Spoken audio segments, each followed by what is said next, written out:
Shall we get started?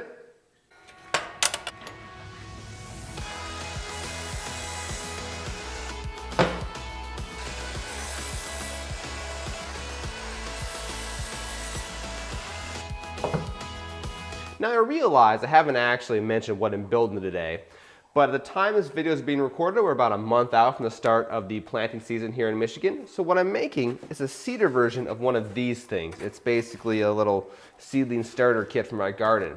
Now, building this thing out of cedar is a bit overkill, I realize that, but the other thing I'm working on is to kind of figure out what's involved in making a larger full-scale version of a little garden like this. So this small guy is basically a test bed for what will hopefully be several larger full-scale ones not too far down the road. So let's get back to working on this thing.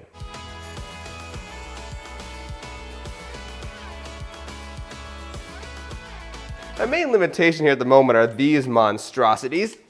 Ugh. These are my parallel clamps for gluing up boards or whatever it may be for flat surfaces. I only have 2 of them. So what I'm going to be doing is gluing up the sides individually. So I've got 10 of these pieces here, 5 for each side. And then while these are being glued up, I will cut the pieces that make up the end caps, as well as some of the other structural pieces that are going to be used to hold the whole thing together.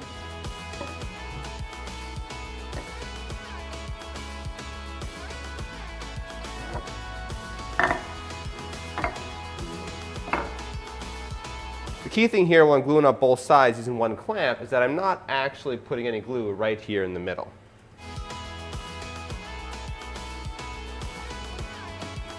I knew better than that.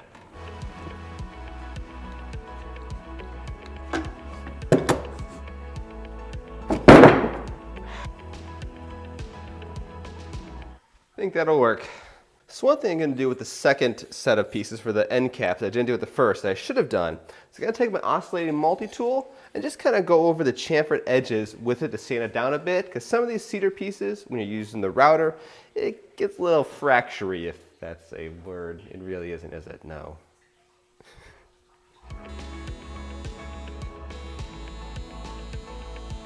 Right now I'm doing something that I should have done at the beginning and figuring out the details of the structure that's going to hold this thing all together.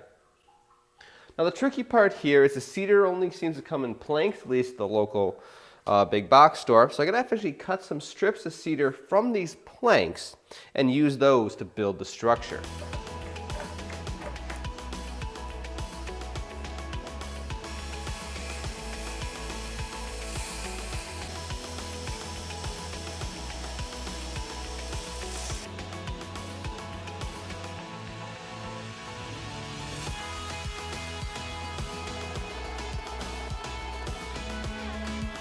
So long story short, this part here, when we go scale up the big thing, it's not going to cut it. I got to figure something else out. But hey, that's why I'm doing this now, to figure out problems like that.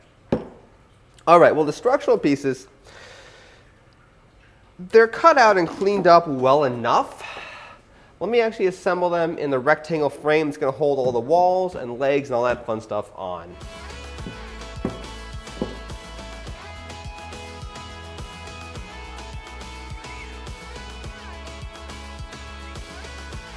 The frame here doesn't have to be a perfect fit, so I don't have to worry too much about having exact square faces, just because there's going to be other pieces holding the whole thing together that I haven't built yet. Now, so to glue them up, I'm going to use these little gizmos I got from Rockler. They're actually designed to be used on top of something, but I think they'll work all right for just gluing up these pieces of the frame. So, some more wood glue, some time, and we'll go from there.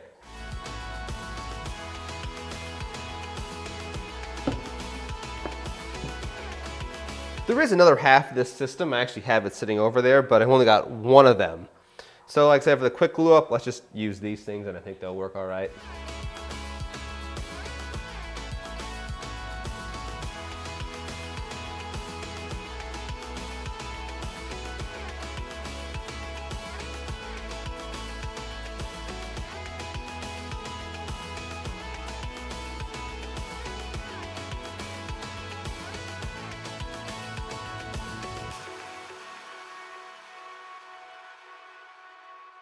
So the plan was simple.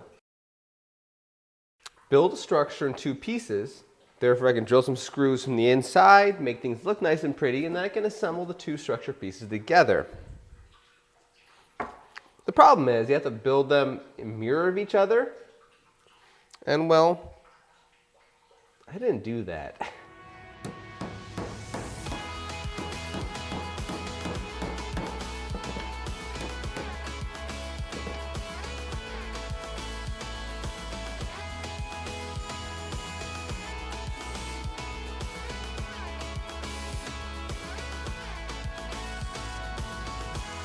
By the way, these are exterior screws, even if I got the Phillips head ones.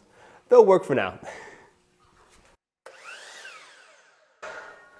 Doesn't normally do that.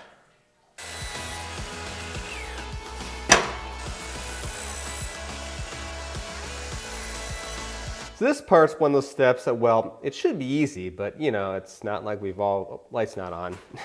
On the top of things, it should be easy. My set light wasn't on. See, that's how things have been going.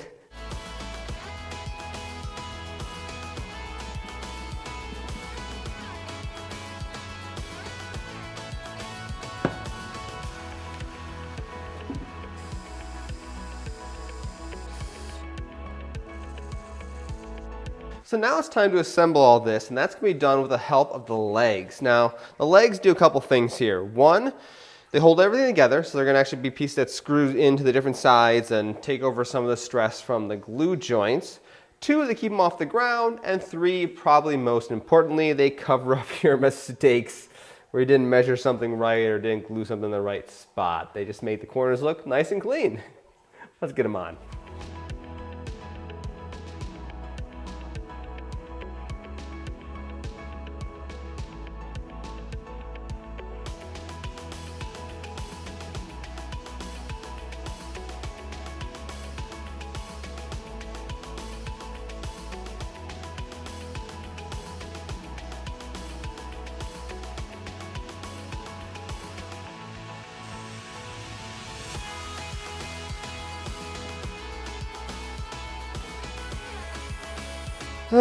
Oh goodness. I thought I was being careful. I really did. But I'm going to leave it up to you guys to figure out what I screwed up this time. If you notice what it is, put it in the comments. So we're getting pretty close to the end. Let's just get the base in, a few more things, and we can call this project done.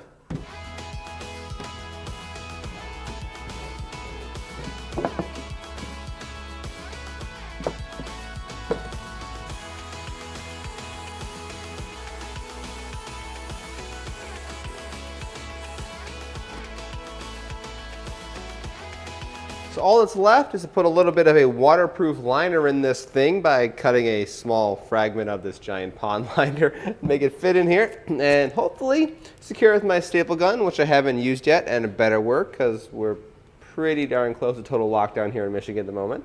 Not 100% yet, but you really should be going out. Oh goodness.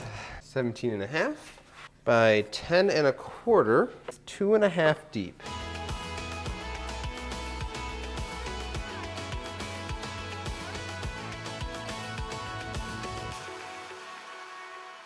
So remember how a minute ago I made a sarcastic comment about my staple gun being like, well, hopefully this thing will work because we're basically in lockdown and I can't get another one. I don't know if it works. Why do I not know if it works? Well, this thing takes 6mm, 10mm, and 14mm staples. What did I buy? 8mm staples. Freaking user error. Okay, so we're gonna put this aside for now. Instead, I did find some wire nails. They're a little bit too long for this type of project. This wood is 5/8 thick, I think. And these are 3/4 inch nails, but if I hit them at an angle, it should work fine. So I'll use these guys to hold down the liner.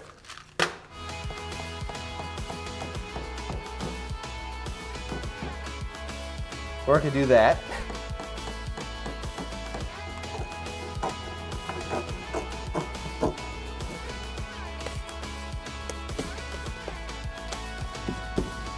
Looking at this old irrigation pad here, I'm thinking, man, I should probably get a new one of these things, shouldn't I? But let's see if it fits. That'll work all right. It's a little big, a little dirty, but you know, I think it'll work for now anyway. Well, that's it for fumbling my way through one more of these builds. Thank you guys all for watching. Once again, I'm Jason, the creator of the Tabletop Battlefield.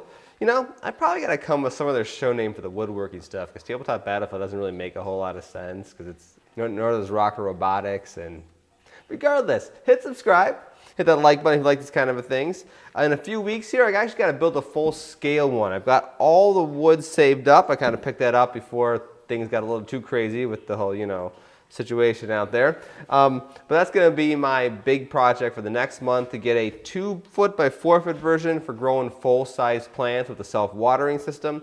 And by the way, check out a link to a YouTube video that's kind of the rough design that I'm using for these planters by April Wilkinson. So that's kind of some of the ideas I was testing out with this guy. So when I go a little bit bigger scale, it should hopefully have some of the issues figured out, because obviously there's some workflow things I got to sort out and whatnot, but it turned out halfway decent. Anyway, I think I'm just about ready to get my seeds started for the year. So some tomatoes, peppers, and I'm not sure what else I'm going to put in here, but just about ready to go. So thank you guys all for watching, and have a great week.